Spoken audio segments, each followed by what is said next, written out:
back to Even More Useless Information. I'm Jason. And I'm Mark. And we've got some exciting movie news for you. I hope. I've got some exciting news real quick. The anticipation of the upcoming Star Wars Blu-ray release is... I'm very excited for it. Very excited for it. I have tingles. As we approach the inevitable exciting day of September 16th, when it will be released, that's a Friday, by the way, of this calendar year of 2011, Lucasfilm has been releasing more details on deleted scenes, bonus features, and a bunch of amazing extras that they're putting on for the Blu-ray Saga release here. Apparently, the beard is not finished tinkering with the most beloved movies of all time. The puppet that was used for Master Yoda in The Phantom Menace has been replaced by a CGI Yoda, just like from Episode 2, Attack of the Clones, and Episode 3, Revenge of the Sith. I am a fan of this. I'm fine with this. It has the continuity. He's going to look the same. Because he did look kind of funky as a puppet in Episode 1. Yeah. Even, I mean, Mark said that they tried to base the mold from the original Master Yoda from Episode 5 and 6. I just don't, I'm not seeing it. I'm just not seeing it. Now, the Yoda in 5 and 6 remains the same in case anybody had a fear. Thank you for clarifying that. Excellent. That's very good. So, we'll see what happens. Mark was sharing with me some other details about it, that they've cleaned up some lightsaber shots, and I was looking at some space battles that they've cleaned up a little bit. You see anything else that was pretty cool? No, just, the deleted scenes, I've seen some excerpts of those, and those are pretty exciting for me. Yeah, a lot of little things he's working. They actually worked some of the music a little bit in his special edition. He actually lost some of the music for more sound effects in the space battle, but he brought the music back, so it's more on top. So that's cool. Things like that. Anyway. They didn't bring the Yub Yub song back from Return of the Jedi, did they? I don't think so. Damn the man. I know. Damn the man. Well, other exciting news? Yes, definitely. Ridley Scott, who is bringing us Prometheus in the next year, which is kind of an Alien prequel. But that's like thousands of years before Alien, right? Yeah, as far as I know. And he may be bringing us a new Blade Runner movie. He may be waiting to see how this happens. And then maybe if the Blade Runner works out, he'll bring us a new Legend movie. I just made that part up, but it would be cool. Bring Tom Cruise back. That'd be sweet. Will Blade Runner... Is there an audience for this, do you think? Blade Runner is hugely popular. It did not do well successfully at the box office. I know, but it's found a home post-theatrical release. I think there's a lot of fanboys that love Blade Runner. Yeah.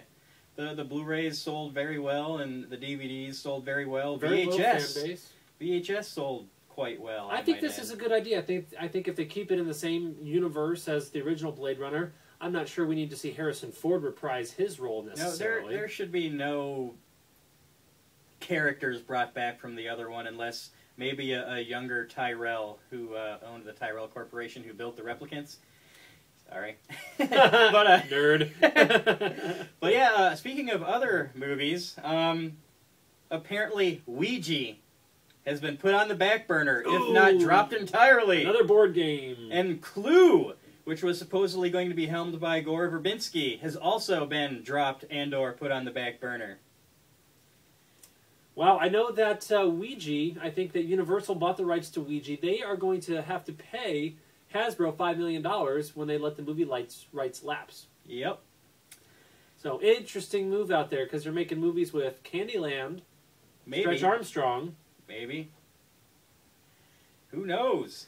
Looks like Chevy Chase is interested in another National Lampoon's entry. Nice. Quick synopsis from the man himself. He wrote this. He wants to write the script for this upcoming movie. So, I've written an idea that would be basically like Swiss Family Griswold. There's a cruise, there's a fire on the ship. We think the whole ship's on fire, and we jump. It's just a little fire, though. And we end up on an island where we meet Randy Quaid, played by, well, Cousin Eddie, played by Randy Quaid, somewhere on this island, and he's been left there from an old Survivor series. Question, would you be interested in this? Yes. I absolutely would be. Absolutely would be cool. So, Man of Steel, the new Superman reboot, coming out next year, I think. Yep, December 2012. there's pictures released. He is not wearing the red shorts. It's just a solid blue suit with the S and a cape. Really? It looked really weird. How can they do that? Maybe they're gonna digitally put it back on him. No, there's no way. It's not like Green Lantern's suit. But, yeah, just like, you know, it's the iconic red bikini shorts over his unitard or whatever. Yep. Useless sequel news. Is it War Games? No. Oh, because they're making a new War Games. A sequel to the found footage film The Last Exorcism is in the works. There isn't much info on which direction the sequel will take. However, the sequel makes a liar out of the title. Maybe the sequel will be titled The Last Exorcism for real. Or The Second to Last Exorcism, the prequel. Box office numbers from last week. In number 1, we had The Help coming in at number 1 with 20 million. Rise of the Planet of the Apes. Strong movie. Very successful. Yes. Bringing another 16 million. Spy Kids, the 4th entry in this franchise, brought in 11.6 million. It only cost 25 million to make. It'll be fine. Oh, yeah. Conan the Barbarian did not fare so well with a $90 million budget, and it brought in 10 million. I guess the 3D didn't really make a difference, did it? No, it was conversion, too, I think, wasn't it? I'm not convinced it was a conversion. I don't know, Oh. though. Anyway. Anyway, the Smurf story, bringing another 7 million, bringing its total up to 110 million. It was made for 100, so it's successful, and they're going to make another one. Great. Yay. Love it. Upcoming theatrical releases this week, we have Don't Be Afraid of the Dark with Katie Holmes. She hasn't been in a movie for a while. I know. Columbiana and Our Idiot Brother with Paul Rudd. Was Fright Night this week, or was that... That was last week. That was last week? How'd that do? It didn't Not even very make well. the top 5? Nope. That sucks. That's supposed to be pretty cool. I'm actually, Don't Be Afraid of the Dark is produced by Guillermo del Toro. That's right. And it's rated R, but according to most sources, there's, you know, no graphic violence, no excessive profanity, and no nudity. So it could have been PG-13. They rated it R because it has such frightening tension in it. What? It Really? apparently scared the people on the rating board so much that they gave it an R. That's impressive. I know. That's so, impressive. But it's apparently kind of kid-friendly, too, strangely. For that exact reason. Maybe it's the Katie Holmes appeal. It's a kid-friendly R movie. There's not many of them out there. That's true. I would not count Commando in the... No, that has graphic violence, profuse language. And it's got the guy that, when they throw the saw blade, it chops a dude's head off. Like, I know, that was awesome. Time to let off some steam. Bennett. Yes! Go watch Commando again. Yeah. Revisit it just for the amazing one-liners. Oh, yeah. Video releases this week, we have The Beaver. Jodie Foster and Mel Gibson. Jodie Foster did direct this movie. Did not do so well at the box office, but I don't know. I heard it was a quality movie. And, I'd see it, maybe, on Netflix. yeah, I'll rent it. Yeah. And my favorite movie of the week, Troll Hunter. That Norwegian language movie. It's a kind of like a mockumentary, a found footage movie, if you will, about some people that go searching for real trolls out in the woods. And it's a big government cover-up, and they find some, and then wackiness ensues. Yep. And an honorable mention to last week's Stallone set that got released that includes such favorites as Cobra, Assassins, and The Specialist. Well, I have an addendum to add to that from last week's releases. The Big Lebowski hit Blu-ray last week. Yes. Fantastic movie. 100% Fantastic movie. classic. Excellent Coen Brothers movie. If you haven't seen it for a while, give it another shot. Amazing dialogue, great characters, great movie. Yeah, Check it out. I checked out a few movies recently on Blu-ray. Checked out Close Encounters of the Third Kind. I know that's been out for a while, but still a great movie. Holds up well. Has, you know, a really great transfer. And then I checked out Paul, the movie with Seth Rogen voicing the CG alien. Named Paul? Named Paul, yep. It's a pretty delightful movie. And it's quite funny. I laughed. A lot of Star Wars jokes and stuff. And then Rango, which I was okay with. It looked and sounded great. Great picture quality. Just kind of, to me, an old story, you know. I enjoyed it, but certainly did not give it an A. I would give it a strong A. I really enjoyed Rango. The picture quality, as Mark said, is amazing. I thought the story was great. It's kind of, yeah, most of the stories nowadays, it's, you know, we've seen it once before. I mean, how many films have ever been made? I mean, there's a shitload of them.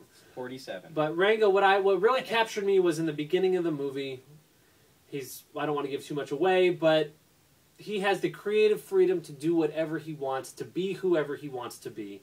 And I think to instill that at the beginning of a film that is somewhat kid-friendly, I think is awesome to pique their imagination to do what they want to do. I think that's great.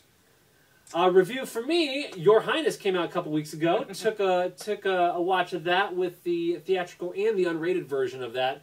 Both are excellent. The unrated version actually gave a little bit more in the beginning, just a little more dialogue here and there that was missed in the theatrical cut. Very funny, very good movie. Made by the people who made Pineapple Express. Stars the same people that were in Pineapple Express, along with Zooey Deschanel and Natalie Portman was awesome. Was awesome. Pays homage to the 80s fantasy movies like Krull, like Ice Pirates, movies like that. Nice. This pays homage to, but with a certain type of theme throughout the whole film that just made it that much more enjoyable. Okay, there's some trailers out there this last week that I thoroughly enjoyed, and some that I sort of enjoyed, and some that I didn't. Women in Black looks really awesome. It's a new gothic horror. Takes place, you know, back in the Disney, and stars Daniel Radcliffe, who you may know from Harry Potter. Ooh, I know. Post-Harry Potter movie. Yeah, let's see if he can do something else.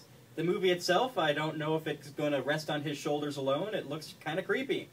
And then, it's actually a remake. Really? Throw that in there. Of course it is. Of course it is. Of course it is. Ghost Rider 2, starring Nicolas Cage. I'm glad that they got him back. Yes. You know, the trailer that I saw looked amazing till the last 5 seconds. Yeah, skip the last 5 seconds and you'll probably want to see the movie.